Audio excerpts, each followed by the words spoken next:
तो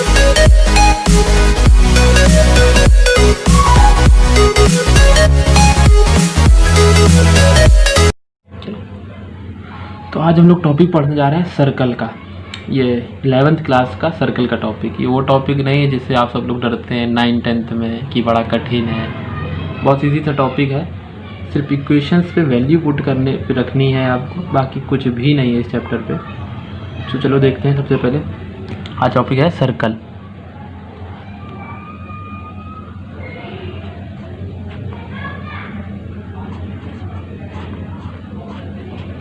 तो सर्कल में हम लोग सबसे पहले सर्कल की डेफिनेशन जानते हैं, सर्कल होता क्या असल में। ठीक है, तो सर्कल क्या होता है, क्या कि सर्कल सेट होता है सारे पॉइंटों का।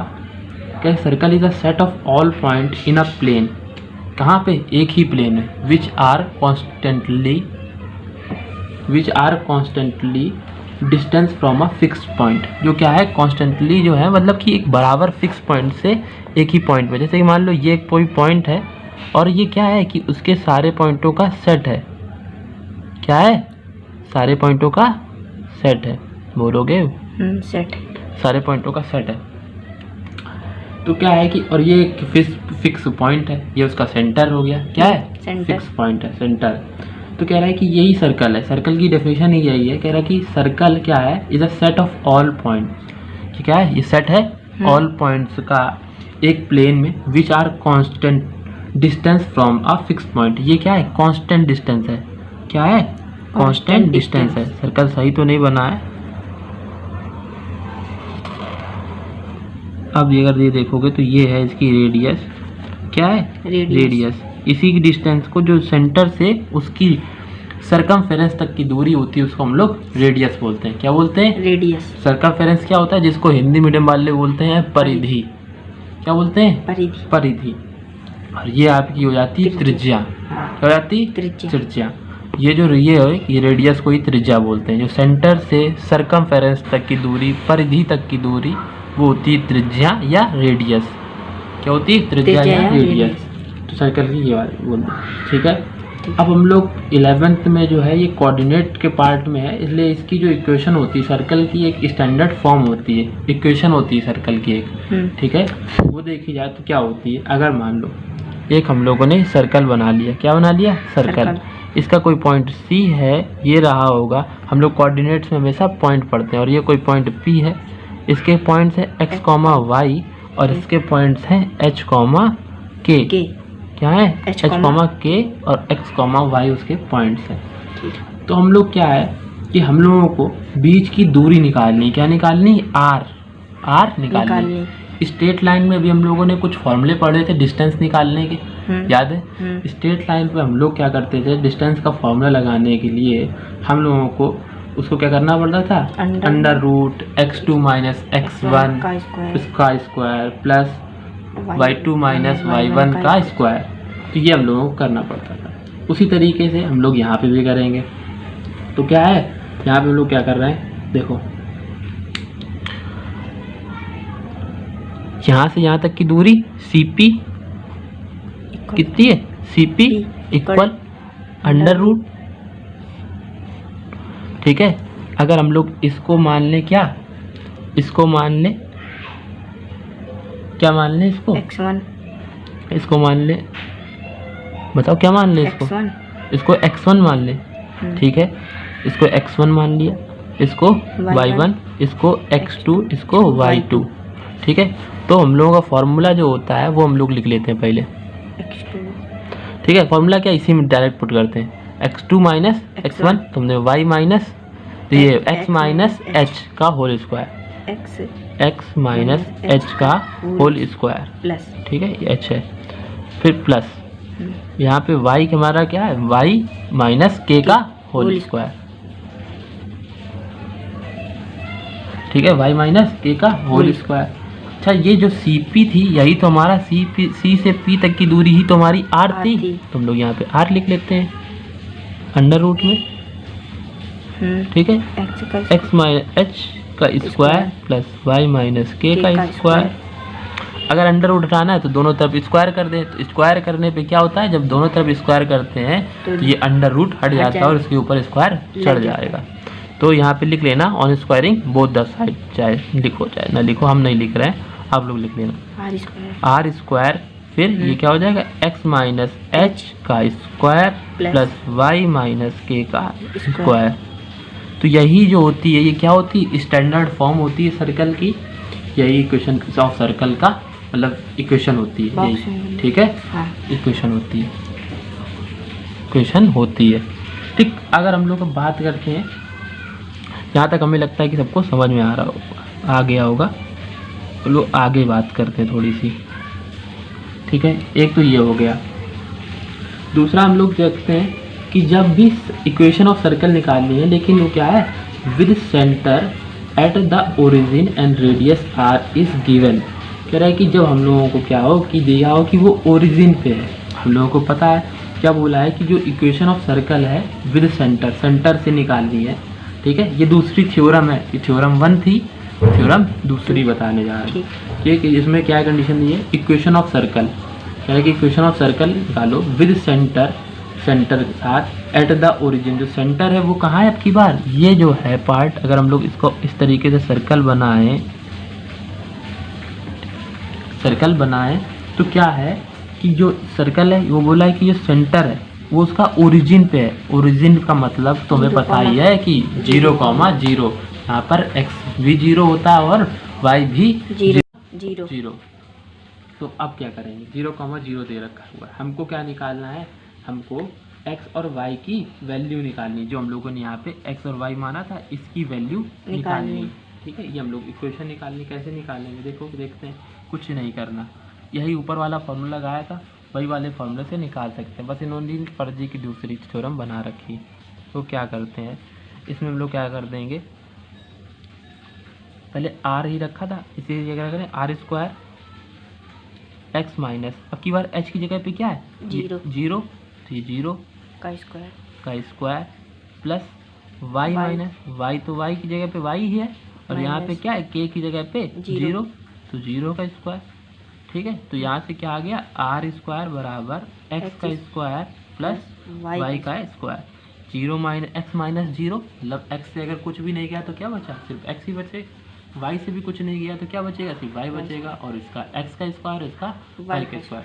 तो हमारे पास नया फॉर्मूला, या फिर बोल लो कि इससे क्या हो जाएगा, जल्दी हो जाएगा, जब भी हमको बोला हो कि जो सेंटर है किसी भी सर्कल का वो ओरिजिन पे हो, ठीक है, तो हम लोग ये वाली इक्वेशन लगा देंगे। अगर आप ऐसा नहीं कि उस पर ये लगाओगे तो आंसर नहीं आएगा, कि आंसर गलत आ जाएगा, आंसर आएगा, इससे भी सही आएगा और इससे भी सही आएगा, ये भी तो यहीं से ड्राइव होके आया, तो आंसर सही आएगा, ठीक है। लेकिन इससे क्या हो जाएगा, आसान हो जाएगा, ठीक।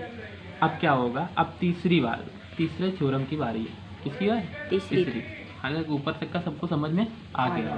तीसरी थ्योरम की बारी आती है। तीसरी थ्योरम क्या बोलती है, हमको इक्वेशन ऑफ सर्कल निकालनी है जब उसके एंड पॉइंट हो, the end point of whose diameter are given, जिसके एंड पॉइंट के डायमीटर हमको जब दे रखे हो। अच्छा, डायमीटर शायद किसी किसी के लिए नया वर्ड होता है, डायमीटर को बताते हैं क्या होता है,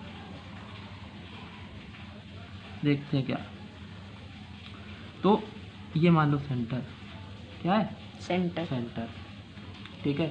तो हमने बोला था कि सेंटर से सर्कमफेरेंस तक की दूरी या परिधि तक की दूरी रेडियस होती है, ठीक है, रेडियस होती है। अब हम बोल रहे हैं कि जो लाइन इसको यहाँ से एक सर्कमफेरेंस के पॉइंट से दूसरे सर्कमफेरेंस के पॉइंट तक और सेंटर से होके गुजरे, वो क्या होती है, डायमीटर होती है। डायमीटर क्या होती है, सबसे लॉन्गेस्ट कॉर्ड भी होती है, शायद 9th-10th में पढ़ाया था, 9th-10th में पढ़ा होगा क्या होती है, लॉन्गेस्ट कॉर्ड भी होती है। अब क्या है, फिर हम लोग देखते हैं कि हम लोगों को ये वाले पे क्या बोला है, इक्वेशन ऑफ सर्कल निकालनी है। किसकी इक्वेशन ऑफ सर्कल निकालनी है, जब क्या हो, the end point of whose diameter are given, जो डायमीटर के एंड पॉइंट हो वो हमको दे रखे हों। डायमीटर क्या होता है ये तुमने बता दिया तुमको, यहाँ से यहाँ तक की दूरी, ठीक है, वो लाइन जो सेंटर से होके गुजरे और उसके दोनों एंड कहाँ पे हो, सर्कमफेरेंस पे हो। तो इसका ये कंडीशन ज़रूरी है कि सेंटर से होके गुजरनी चाहिए। अगर ये लाइन यहाँ से होके गुजर जाएगी तो ये डायमीटर नहीं, कॉर्ड हो जाएगी, बता चुके हैं 9th में, ठीक। ये कॉर्ड हो जाएगी। डायमीटर वो होती है जो एक पॉइंट, जिसके दोनों पॉइंट सर्कमफेरेंस में और वो सेंटर से होके जा रही है, चलो डायमीटर तो क्लियर हो गया होगा। अब देखो हम लोगों को उसने बोला है कि डायमीटर के दोनों पॉइंट दे रखे हैं, डायमीटर के दोनों एंड के पॉइंट दे रखे हैं। जैसे मान लो ये x1, ये y1, ये x2, ये y2, ठीक है, x2, y2, ठीक। अब क्या है, इसको हम लोगों को निकाल के लाना है। तो हम लोग क्या करेंगे, इसके लिए हम लोग सबसे पहले क्या करेंगे, तो हम लोगों ने क्या किया कि ये एक सर्कल लिया, उससे एक डायमीटर खींची है, डायमीटर का हमने क्या लेट कर लिया, ये x1 है, ये y1 है, ये x2 है, y2 है। वहाँ पे तुमको कोई पॉइंट दे रखे होंगे, यहाँ पे हमने अपने मन से लेट कर लिया। जो डायमीटर के एंड हैं उनके पॉइंट्स, ये मान लो A है, ये मान लो B है, ये पॉइंट कोई C रहा होगा, ये यहाँ से यहाँ तक की डिस्टेंस R रही होगी, और एक पॉइंट हम लोग और लेट कर लेंगे। एक पॉइंट हम लोगों ने यहाँ पे और लेट कर लिया। तो अब क्या होगा कि अब इसको ज्वाइन करा लेंगे। क्या करा लेंगे, ज्वाइन करा लेंगे। एक पॉइंट, ये तो ट्राइंगल की शेप में हो गया। ये एक पॉइंट हम लोगों ने कोई P मान लिया, इसके पॉइंट है x, y मान लिए हैं, ये लेट करे हुए हैं। ये सारे पॉइंट हमने अपने मन से लेट किए हैं, आप लोग भी कुछ भी लेट कर सकते हैं। उसके बाद एक थ्योरम का यूज़ होना है, जो शायद आप लोगों ने 9th में पढ़ी होगी, नहीं पढ़ी तो अभी देख लो।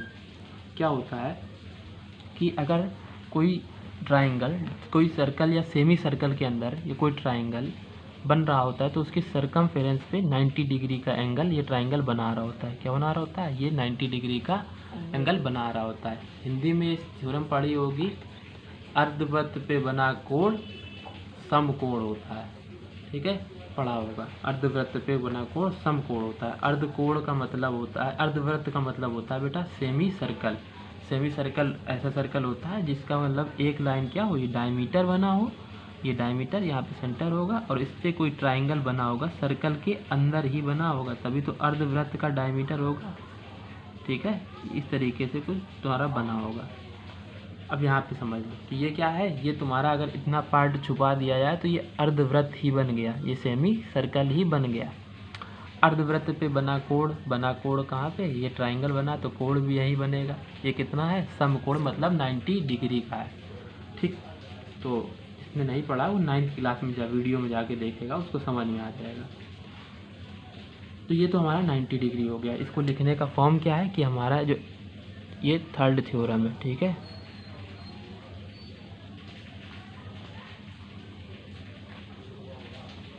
Theorem third. अब क्या है, ये हमारा जो एंगल निकला था, ये हमने क्या किया था, ये हमने पॉइंट लेट किए थे, ये एंड के। ये लैंग्वेज में लिख नहीं रहा हूँ, लैंग्वेज लिख लेना, आई होप तुम लोग लिख लोगे। ये पॉइंट है, ये एंगल है, ये एंगल क्या है, एंगल APB है, चाहे एंगल BPA। एंगल लिखने का फॉर्म, जिस एंगल के बारे में बात कर रहे हैं वो बीच में रहता है, तो हम लिख लिए APB बराबर कितना हो गया, 90 डिग्री दे रखा है हमको।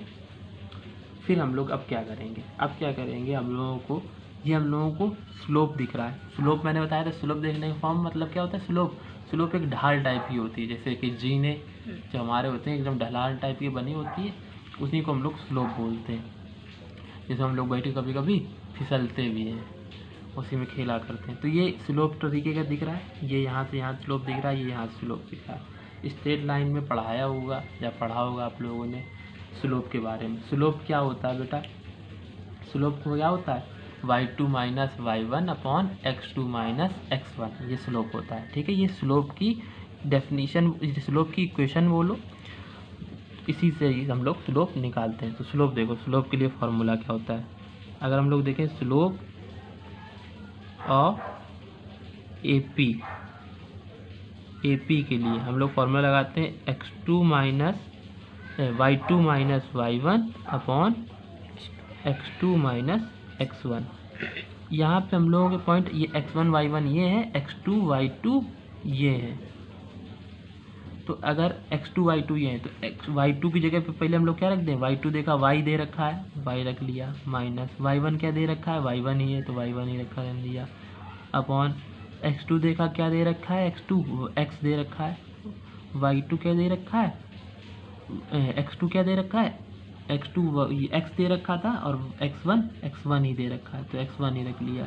तो ये हमारा स्लोप आ गया AP का स्लोप। इसी तरीके से सेम अगर स्लोप हम लोग स्लोप की बात करें, किसकी स्लोप की, स्लोप ऑफ किसके, B। अब बीपी की बात करें, पीबी की बात करें या बीपी की बात करें तो क्या होगा, तो हम लोगों का इसके लिए भी हम लोग वही लगाएंगे। इसमें तो क्या है, इसमें सीधा फॉर्मूला लगा दो क्योंकि ये भी x1 y1 के फॉर्म में दे रखे हैं, x1 y1 और x2 y2 के फॉर्म में। तो हम लोग क्या करेंगे, y2 minus y1 upon x2 minus x1। ठीक। और एक चीज़ और पढ़ी होगी स्ट्रेट लाइन में कि कभी भी जो दो स्लोप होते हैं जब वो परपेंडिकुलर होते हैं तो उनके लिए फॉर्मूला क्या होता है, स्लोप को हम लोग m से भी डिनोट करते हैं। पहली बात तो ये देख लो, स्लोप को क्या डिनोट करते हैं, m से भी डिनोट करते हैं। तो ये अगर m1 हो गया, ये m2 हो गया। परपेंडिकुलर के लिए इक्वेशन होती है m1 इंटू m2 बराबर -1। ये परपेंडिकुलर के लिए कंडीशन होती है जब कोई भी दो स्ट्रेट लाइन के स्लोप क्या हो, आपस में परपेंडिकुलर हो, तो m1 इंटू m2 बराबर -1 के होता है। जब कोई भी दो लाइनें पैरेलल हो तो m1 बराबर m2 के होता है। दोनों के स्लोप बराबर होते हैं किसी भी दो पैरेलल लाइन के बीच में, और किसी भी दो लाइन परपेंडिकुलर में उनका स्लोप क्या होता है, m1 इंटू m2 बराबर -1 के होता है। अच्छा, m1 हम लोग क्या निकाल के लाएँ, ये निकाल के आए, रख दें value y minus y1 upon x minus x1 into y2 minus y1 upon x2 minus x1 into -1। अब कुछ भी नहीं करना है हमको, अब इसको हमको कुछ भी नहीं करना, इसको हमको कुछ भी नहीं करना। सबसे पहले अब क्या करना है, इसको बस मल्टीप्लाई करा देना है।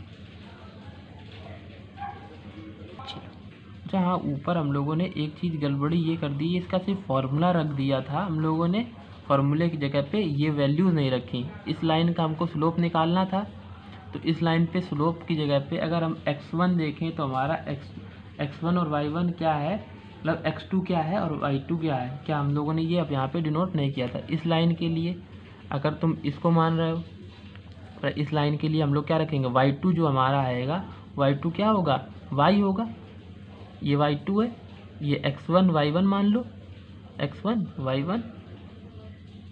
तो ये हमारा ये y जो है ये क्या है, एक y2 है तो y रख लेंगे यहाँ पे। x1 जो है वो x1 नहीं होके y1 जो है वो y1 नहीं होके y2 है, माइनस y2 करा दिया अपॉन में। इसी तरीके से हम लोग क्या है, यहाँ पे जो x2 है वो x है, जो y1 है वो x2 है। तो ये हमारा फॉर्मूला आना चाहिए था, और हम लोगों ने यहाँ पे गड़बड़ कर रखी थी, यहाँ पे फॉर्मूला ही रख दिया, सिर्फ वैल्यू नहीं निकाली। ठीक है, अब यहाँ पे ये वाली वैल्यू यहाँ पे पुट करते हैं।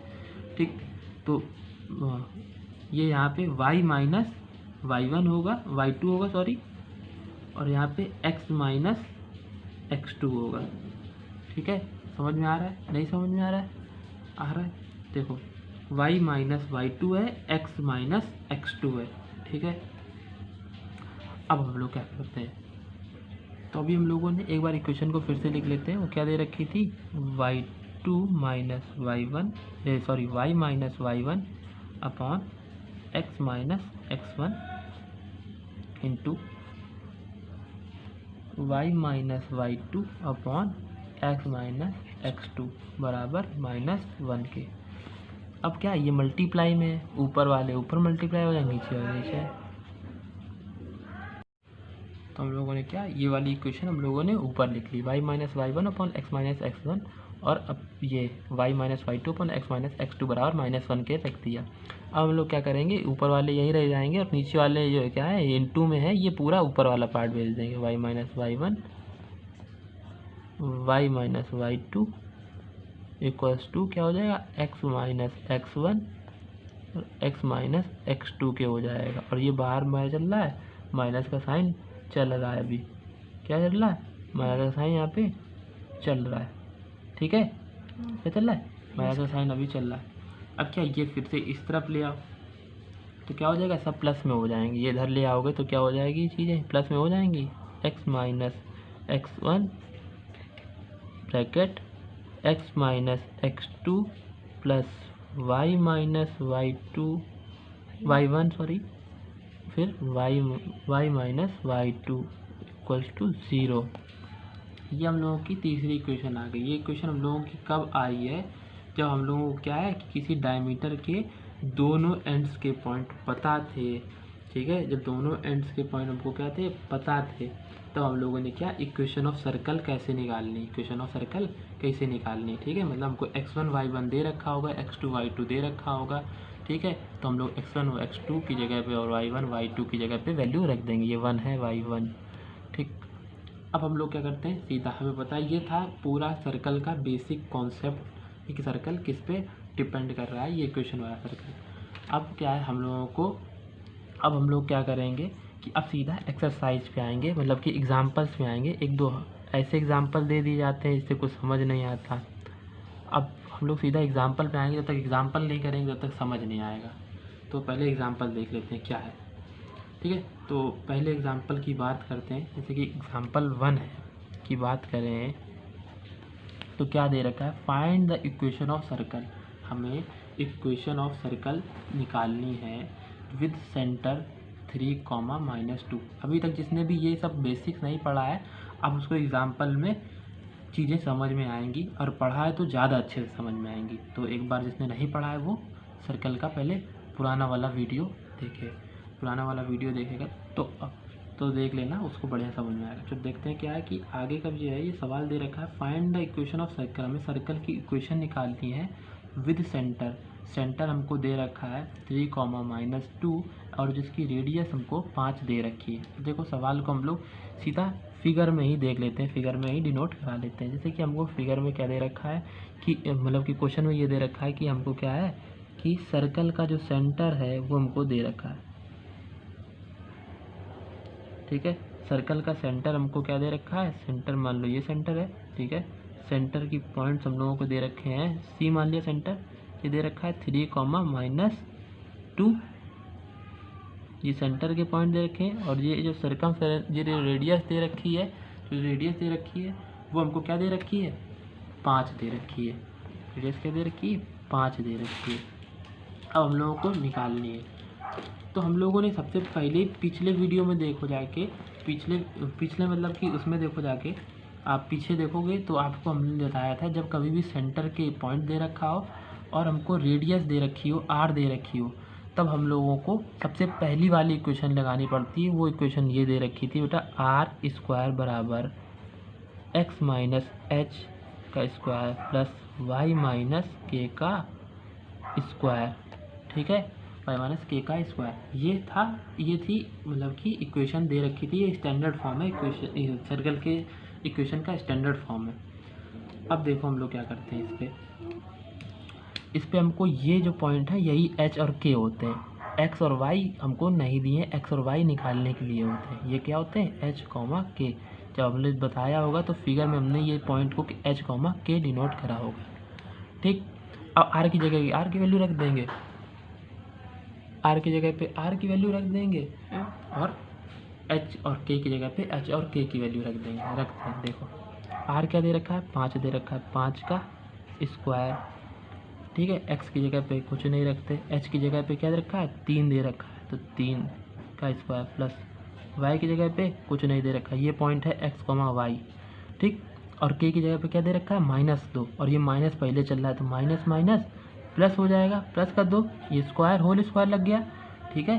अब क्या हम लोग क्या करेंगे, इसको सॉल्व करेंगे। सॉल्व कैसे करेंगे बेटा, ये होता है 25, 5 का स्क्वायर, फिर a माइनस बी का whole square, a minus whole square, ये हमको क्या दे रखा है, a माइनस बी का होल स्क्वायर, तो हम रख लेंगे क्या, a square plus b square, b की जगह पे क्या दे रखा है, 3 दे रखा है, 3 का स्क्वायर प्लस 2ab, 2 × 3 × x, फिर प्लस a स्क्वायर मतलब y का स्क्वायर प्लस 4, 2 का स्क्वायर प्लस 2ab मतलब 2y × 2, ठीक है। देखो क्या है, x square plus 9 plus 6x plus y square plus 4 plus 4y, ठीक है। अब हम लोग क्या कर लेंगे, इनको ऐड कर लेंगे, देखो, ठीक, क्या कर लेंगे, ऐड कर लेंगे। इसमें यहाँ पे ये क्या था, ये माइनस का था बेटा, a square plus b square minus 2ab, ये क्या हो जाएगा, माइनस का हो जाएगा, ठीक। तो हम लोग देखते हैं क्या कर सकते हैं इसके बाद।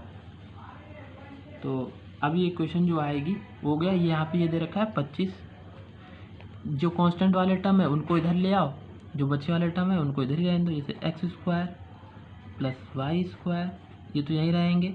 9 4 कितना हो गया? 13 हो गया। 13 इधर ले आओ बेटा, 25 माइनस 13, और क्या बचा यहाँ पे? X square plus Y square बचा, माइनस का 6x और प्लस का 6x और प्लस का 4y, ये बचा। ये कितना हो जाएगा? 12 बचेगा।